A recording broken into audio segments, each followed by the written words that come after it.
तुम्हें शर्म नहीं हो रही है कि दूसरे पुरुष को तुम्हें अपने पुरुष बनाने के लिए जा रही है? तुमसे अच्छा बेशा मेरे महल में रानी है जिसको मैंने सिंदूर से धो करके ये बलका कराया था। तुम्हें थोड़ा सा शर्म होना चाहिए।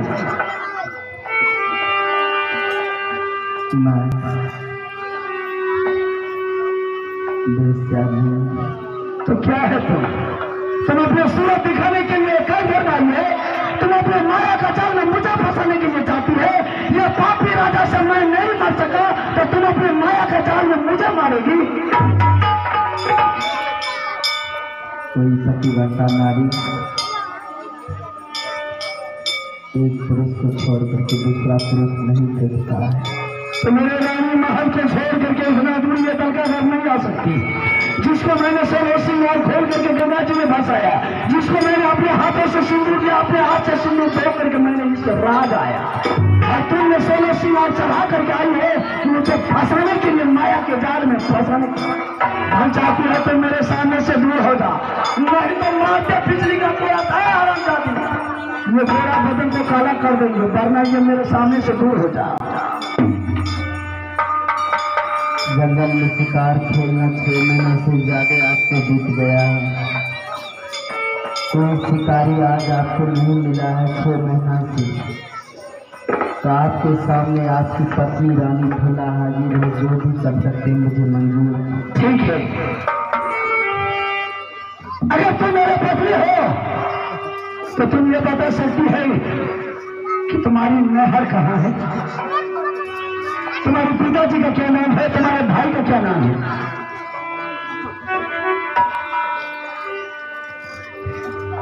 बहुत जल्दी बिसर गए, सारी चीज तो बहुत जल्दी भूल गए।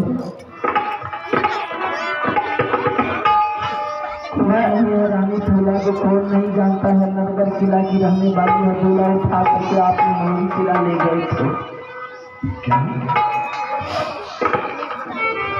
जिस रोज आप में आए थे मेरी मांगों में सिंदूर धो करके आए थे कि रानी में जा रहा हूँ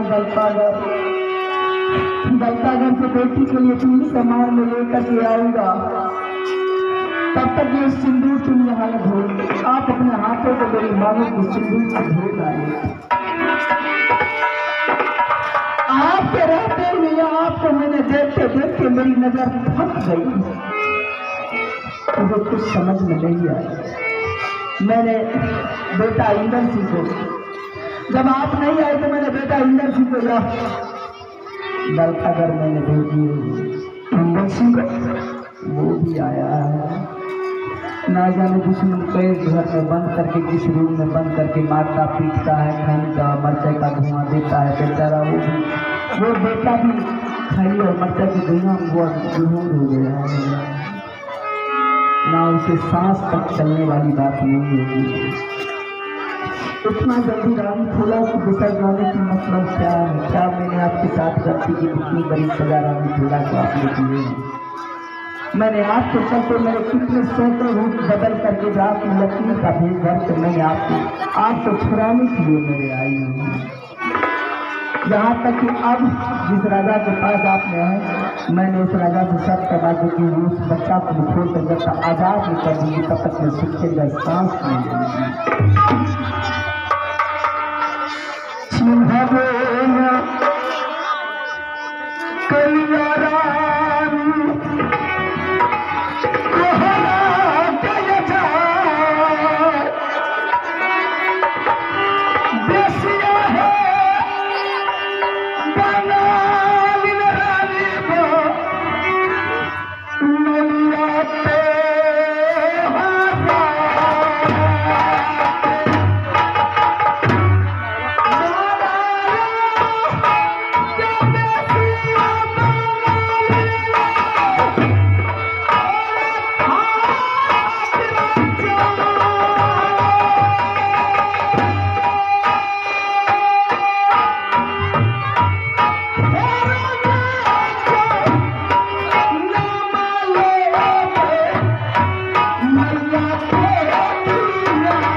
के आने के बाद जिस तरह से शरीर प्राण के बिना अधूरा रह जाता है, उसी तरह से मैं भी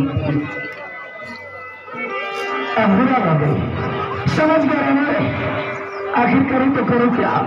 ये हरामजादा ने मुझे धोखा से गलत फंस में फंसा लिया और मैं बेहुदा ने कैद घर में बंद कर दिया। रानी, बेटा उदय सिंह आया है, ये मुझे पता नहीं है रानी कि ये पाजी फरोसी बेटा उदय सिंह को किस कैद में बंद कर रखा है, ये मुझे मालूम नहीं है रानी। आप देखिए, मैं बेटा को खिलवाती हूँ। ठीक है रानी, आराम कीजिए। कौन आ रे? क्या लाल फुआ ये तारा बाप छोड़ा तारा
छोटा बच्चा कहाँ है, उसको भी खोल करके ले आओ। फटका है। हाँ, अगर खोल करके नहीं ले आया, हाँ, तो 2 मिनट के अंदर तुम्हें खा जाएगा।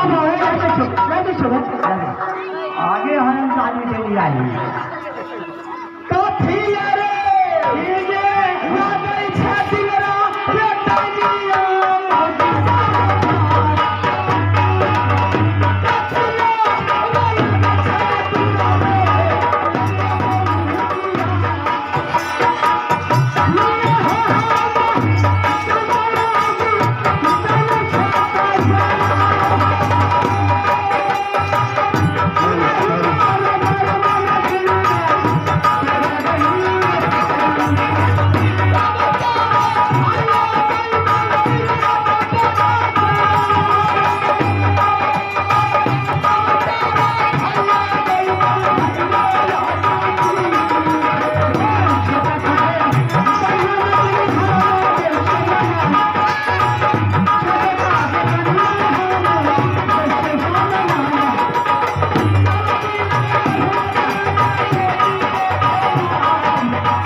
चरण हो तो हो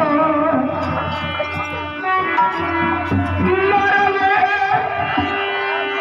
सुरप्रिया चाची देखियो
समाचार सुना रहा है मंत्री।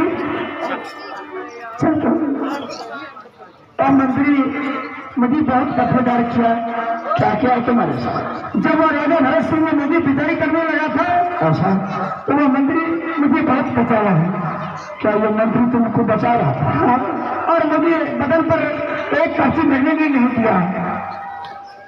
वो मार खाया लेकिन हमारे बदन पर वो कोरा पानी नहीं दिया। इंडस्ट्री ऐसा बात मेरे साथ भी किया है। जब वो राजा मंत्री को ऑर्डर देता था कि कैदी को पिटाई शुरू करो, तो वह मंत्री मेरे बदन पर नहीं बिजली का घोड़ा चला करके बल्कि राजा के बदन पर बिजली का घोड़ा चलाया था। लेकिन ऐसा क्यों हुआ मंत्री करता था? मंत्री आप उससे नहीं पहचानते। मैं बोला तुम उससे पहचानता है? चाचा याबा सुना लो